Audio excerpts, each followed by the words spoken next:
A Cradle Song by William Blake. Sweet dreams form a shade o'er my lovely infant's head, sweet dreams of pleasant streams by happy, silent, moony beams. Sweet sleep, with soft down, weave thy brows an infant crown.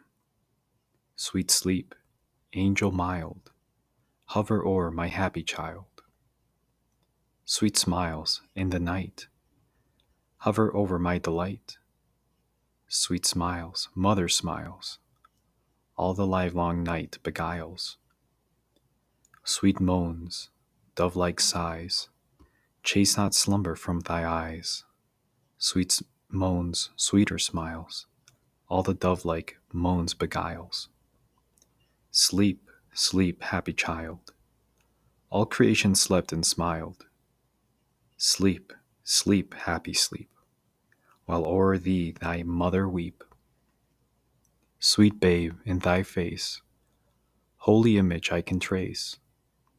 Sweet babe, once like thee, thy Maker lay and wept for me.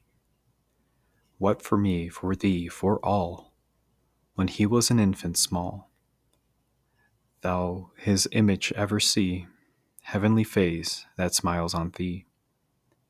Smiles on thee, on me, on all, who became an infant small. Infant smiles are his own smiles. Heaven and earth to peace beguiles. A Cradle Song by William Blake.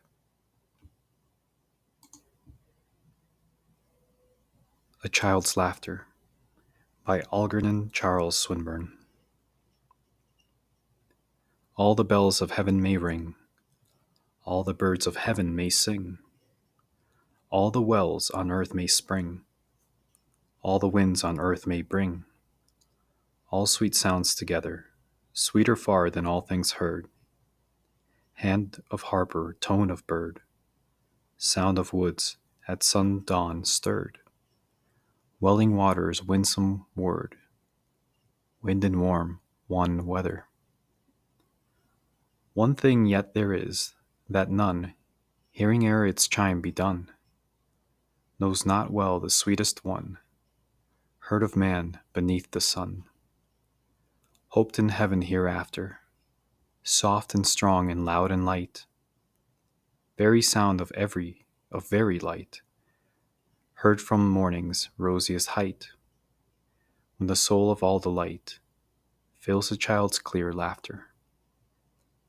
Golden bells of welcome rolled, never forth such notes nor told, hours so blithe and tones so bold as the radiant mouth of gold. Here that rings forth heaven. If the golden-crested wren were a nightingale, why then something seen and heard of men might be half as sweet as when laughs a child of 7. A Child's Laughter by Algernon Charles Swinburne. A Question by Charlotte Perkins Gilman. Why is it, God, that mothers' hearts are made so very deep and wide? How does it help the world that we should hold such swelling floods of pain till we are old? Because when we were young one grave was laid, one baby died. A Question by Charlotte Perkins Gilman. Sweet and Low by Alfred, Lord Tennyson. Sweet and low, wind of the western sea, low, low, breathe and blow, wind of the western sea. Over the rolling waters go, come from the dying moon and blow, blow him again to me, while my little one, while my pretty one, sleeps. Sleep and rest, sleep and rest, Father will come to thee soon. Rest, rest on mother's breast, Father will come to thee soon. Father will come to this babe in the nest, Silver sails all out of the west. Under the silver moon, sleep, my little one, sleep, my pretty one, sleep. Sweet and Low by Alfred Lord Tennyson.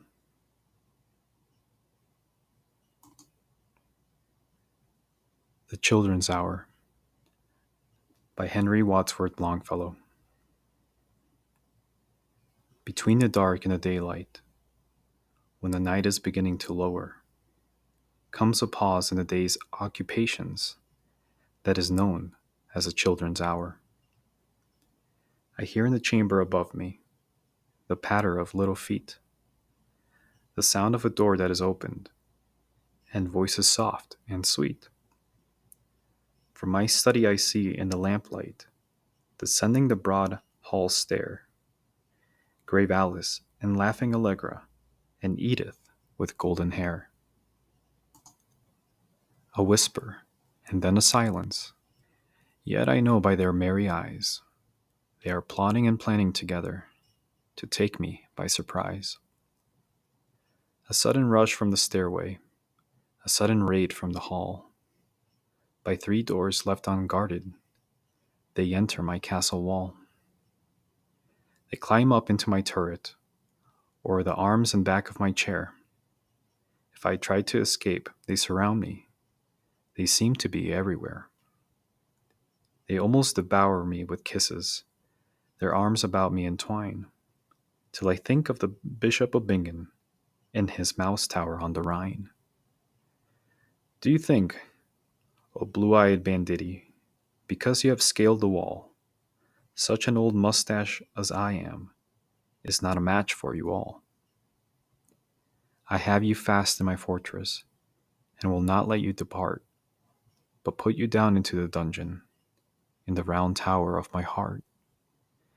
And there will I keep you forever, yes, forever and a day, till the walls shall crumble to ruin, and moulder in dust away.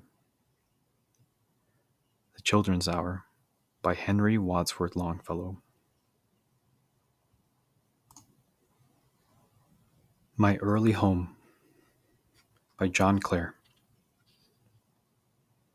Here sparrows build upon the trees, and stock dove hides her nest. The leaves are winnowed by the breeze into a calmer rest. The black-cap's song was very sweet, that used the rose to kiss. It made the paradise complete. My early home was this. The redbreast from the sweet breer bush dropped down to pick the worm. On the horse chestnut sang the thrush, o'er the house where I was born. The moonlight, like a shower of pearls, fell o'er this bower of bliss, and on the bench sat boys and girls. My early home was this. The old house stooped, just like a cave, thatched door with mosses green. Winter around the walls would rave, but all was calm within. The trees are here all green again. Here bees the flowers still kiss, but flowers and trees seem sweeter then. My early home was this. My Early Home by John Clare. To Flush, My Dog by Elizabeth Barrett Browning. Yet, my pretty sportive friend, little is to such an end that I praise thy rareness. Other dogs may be thy peers, haply in these drooping years, and this glossy fairness. But of thee it shall be said, this dog watched beside a bed, day and night unweary, watched within a curtained room, where no sunbeam brake the gloom, round the sick and dreary. Roses, gathered for a vase, in that chamber died apace, beam and breeze resigning. This dog only waited on, knowing that when light is gone, love remains for shining. Other dogs, in thy my do, tracked the hares and followed through, Sunny moor or meadow, this dog only crept and crept next the languid cheek that slept, sharing in the shadow. Other dogs of loyal cheer bounded at the whistle clear, up the woodside hieing. This dog only watched in reach of a faintly uttered speech or a louder sighing. And if one or two quick tears dropped upon his glossy ears, or a sigh came double, up he sprang in eager haste, fawning, fondling, breathing fast, in a tender trouble. And this dog was satisfied if a pale thin hand would glide down his dewlaps sloping, which he pushed his nose within, after platforming his chin on the palm left open. To Flush, My Dog, by Elizabeth Barrett Browning. Milk for the Cat, by Harold Monroe. When the tea is brought at 5 o'clock, and all the neat curtains are drawn with care, the little black cat with bright green eyes is suddenly purring there. At first she pretends having nothing to do. She has come in merely to blink by the grate. But, though tea may be late or the milk may be sour, she is never late. And presently her agate eyes take a soft large milky haze, and her independent casual glance becomes a stiff, hard gaze. Then she stamps her claws or lifts her ears, or twists her tail and begins to stir, till suddenly all her lithe body becomes one breathing, trembling purr. The children eat and wriggle and laugh. The two old ladies stroke their silk. But the cat is grown, small and thin with desire, transformed to a creeping lust for milk. The white saucer, like some full moon, descends at last from the clouds of the table above. She sighs and dreams and thrills and glows, transfigured with love. She nestles over the shining rim, buries her chin in the creamy sea. Her tail hangs loose, each drowsy paw is doubled under each bending knee. A long, dim ecstasy holds her life. Her world is an infinite shapeless white, till her tongue has curled the last holy drop. Then she sinks back into the night, draws and dips her body to heap, her sleepy nerves in the great armchair, lies defeated and buried deep, 3 or 4 hours, unconscious there. Milk for the Cat, by Harold Monroe. Mother O' Mine, by Rudyard Kipling. If I were hanged on the highest hill, mother o' mine, O mother of mine, I know whose love would follow me still, mother of mine, O mother of mine. If I were drowned in the deepest sea, mother of mine, O mother of mine, I know whose tears would come down to me, mother of mine, O mother of mine. If I were damned of body and soul, I know whose prayers would make me whole, mother of mine, O mother of mine.